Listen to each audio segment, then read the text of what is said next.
Hi guys, welcome to the Challenge Podcast, the show dedicated to transforming your life. I'm Coach Steve. And I'm Coach Helen, and we're excited to bring you the best information on exercise, nutrition, mindset and health. Let's get on with the show.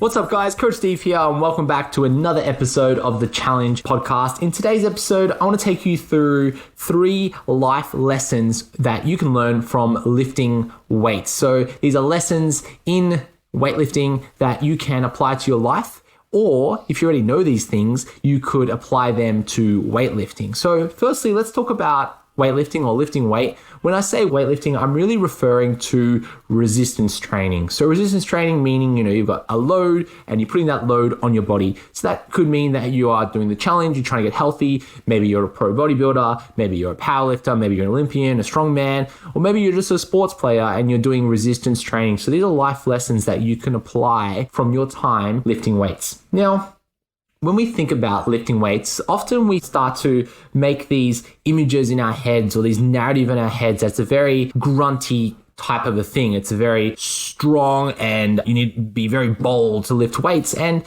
sometimes we forget there's very much an art to weightlifting, and it takes a lot of mental focus, mental stamina, and quite basically mental intelligence to be able to apply that to lift weight and bring yourself up. Right. So the first thing I want to do is take you through a little anecdote for our very first lesson. So this is an anecdote from me, and this is my time under a bench press. So I used to be so scared of a bench press that I would avoid it because there's this straight bar, you're lying down, you're holding the weight, and if you fail, the weight's going to crush you. Right. So I was so scared of that bench press that I just never did it. And the only way for me to overcome my fear was to practice and practice and practice to overcome it. So the very first life lesson here is about fear and how to overcome your fear. Because now the bench press would be my strongest lift. And when I'm training with other people, I'm often the one to bench press the most out of the people that I train with. And I'm not the strongest guy going around. And I'm sure there's many of you that are much stronger than me.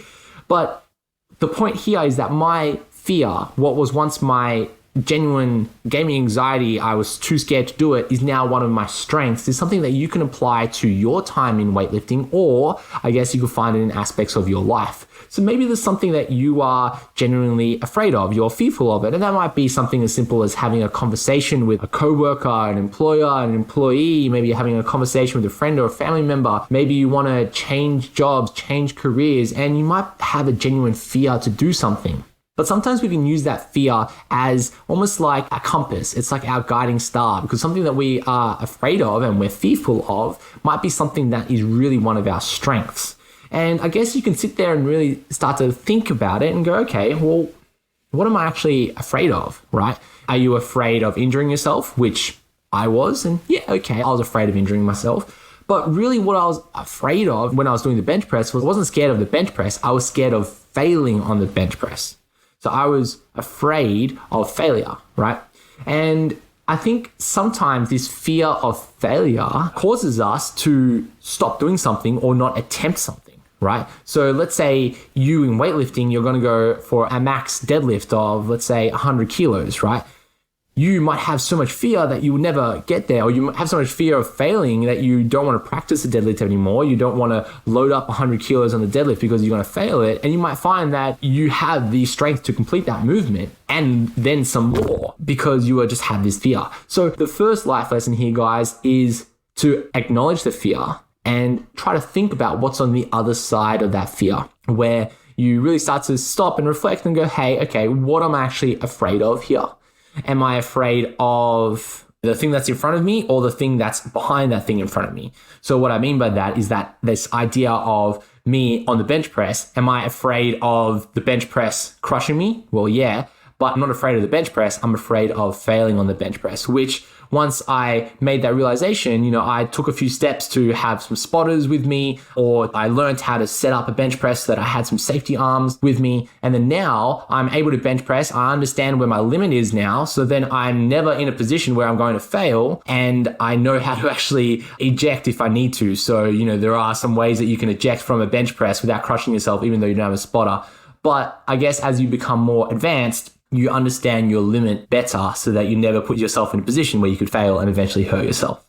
The next life lesson here, number 2, will be, I guess, a continuation of my bench press story. So while I was bench pressing, I got better at bench pressing and I slowly built up my weight. So I was able to bench press 80 kilos, 90 kilos, 95 kilos, 97.5 kilos.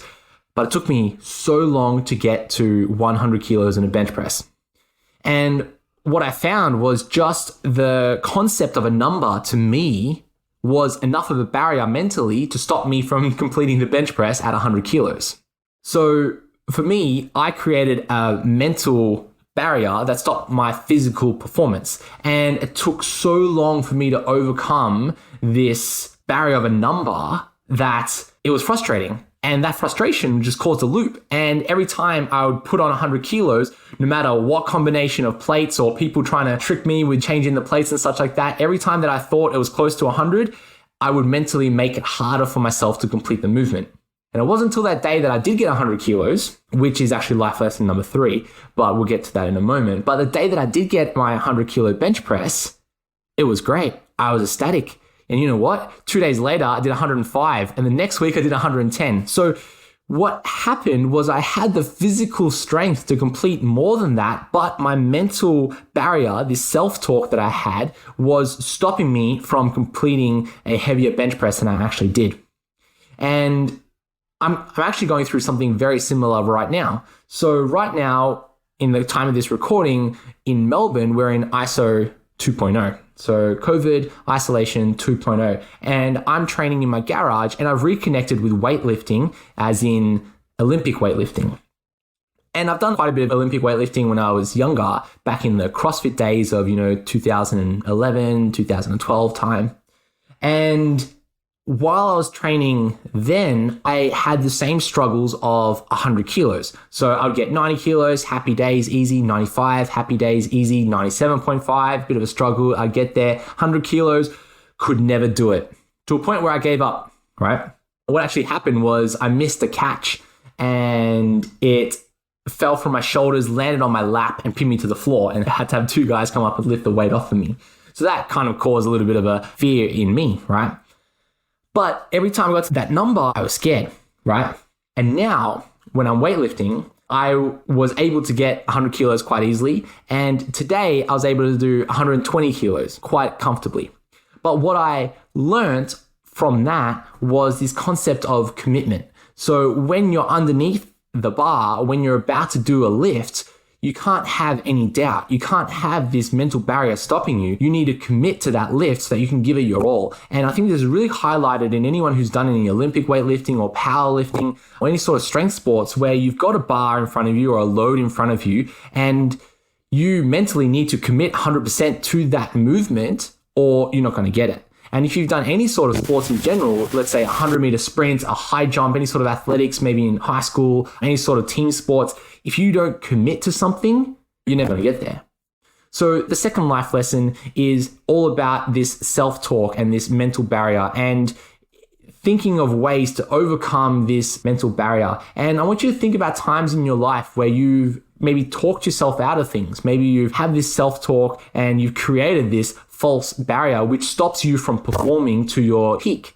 And we know that there's a very strong relationship between our mental thoughts and capacity and our physical capacity. So I want you to think about that the next time you're training. And maybe there's a number or a load that you are afraid of just because of what the number represents. So let's say 100 kilos on a load, we're going from 2 digits to 3 digits. It's just a number. It might be just an extra 2 kilos. Or maybe you're moving up on a set of dumbbells that you have at home or some sort of change. And I think when I'm making this podcast talking a lot about weightlifting, but a common numbers-based problem that I face with clients and challengers alike is the number on the scale, where we put a lot of focus on this number on the scale. And sometimes we need to actually take a step back away from a number or something that might be creating this mental barrier, disconnect with it so that we can actually overcome it and move on from it, right? Number 3, in our third life lesson, is the concept of an environment. So back to my bench press story. The way that I overcame my bench press was I was training with a friend of mine that I worked with. And this guy, natural freak, just one of those guys. And I was watching him bench press 140 for 10, right? And this is a guy that was younger than me, a lot less fitness experience than me, and just repping it out.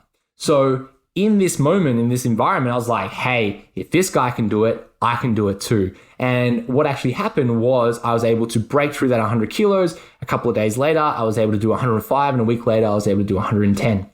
Another example is a time when I was training in a garage with a bunch of my buddies, and my buddies were into powerlifting, right? Which isn't actually too long ago from the recording of this video. And they were all able to comfortably squat over 200 kilos, deadlift over 200 kilos for reps. And if I was unable to keep up with that environment, I would be left out. So what did I do? In conjunction with life lesson number 2, I was able to mentally overcome certain barriers that I created so that I was able to train harder so that I can physically keep up with my mates, right? So I want you to consider that your environment really dictates your strength and it really dictates your behaviors and your commitments. So if you are training alone, you will have a harder time to hype yourself up and to push yourself harder to become stronger than if you're training with a bunch of mates or a bunch of friends or a gym buddy who is somewhat stronger than you. Now, this applies to our idea of life lessons because of this saying where you are a reflection of your 5 closest friends. So if your closest friends are people that might drink on the weekend, smoke on the weekend, maybe ones that are happy to stay at home and order fish and chips or sit and watch Netflix and have ice cream, these behaviors that we know are not conducive of a fitness lifestyle, then you are more likely to adopt those behaviors of your friends. So I want you to consider your environment and how important that is into maintaining a fitness lifestyle and making you a stronger weightlifter. Another anecdote comes from a time when I was in the best shape of my life. So I was the leanest and the fittest that I was. And I lived with a buddy who was another personal trainer.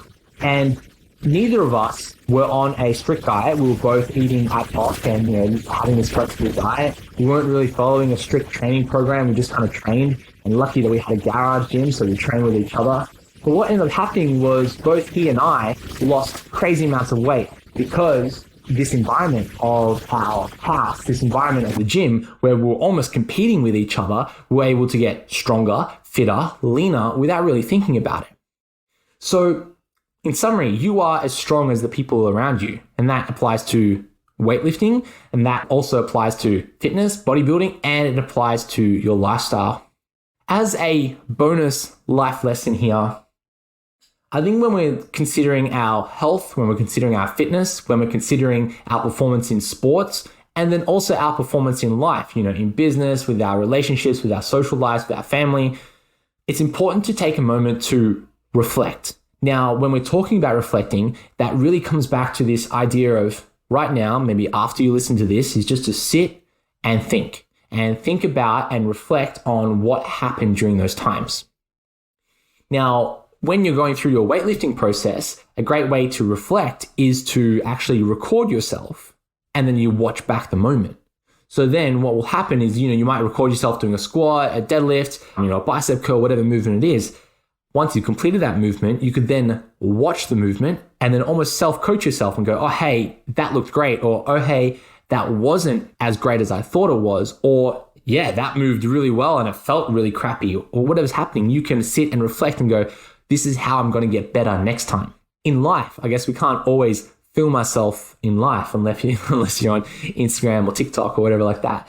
But a great way to reflect on your day-to-day life is to actually journal.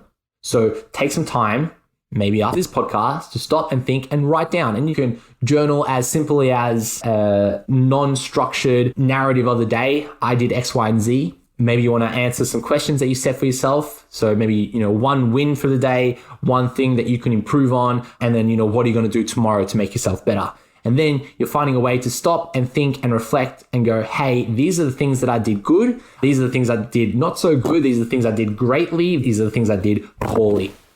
Now, if you can't find time to stop and journal, maybe you can find time just to sit and think. And some call that meditation, but it doesn't need to be a formal name. It can literally be you going for a walk with no music, nobody around you, and you're just walking around the block, just thinking and just reflecting on your day. Maybe if you're commuting to work, you can stop and think while you're driving and go, hey, okay, this is going to be a good day, or yesterday wasn't as great. And I'm sure that's probably things that you do already. So there you go, guys. There are 3 life lessons that you can learn from weightlifting or that you can apply to weightlifting. A little bit of a PD session. Hopefully I was a bit like Craig Harper or Tony Robbins one day. So life lesson number 1 was fear, and using fear to guide you and asking yourself, what are you actually afraid of? What is on the other side of that fear? And sometimes it's not as big and scary as we make it out to be. Number 2 is about mental barriers, understanding the connection between our mental self-talk and our physical performance and finding ways to overcome that. And that could be as simple as changing numbers, because we're all really concerned about numbers, and finding this idea of a commitment. You've got to commit yourself to what task you are aiming to achieve. And then number 3 is to observe your environment and try to make changes to improve your environment, because you are as strong as the people around you. Remember that you take some time to reflect on your process, because that's how you're going to get better over time. Thanks for listening. Hope you found it helpful. And if you liked it, give me a thumbs up. Let me know that you liked it. See you guys.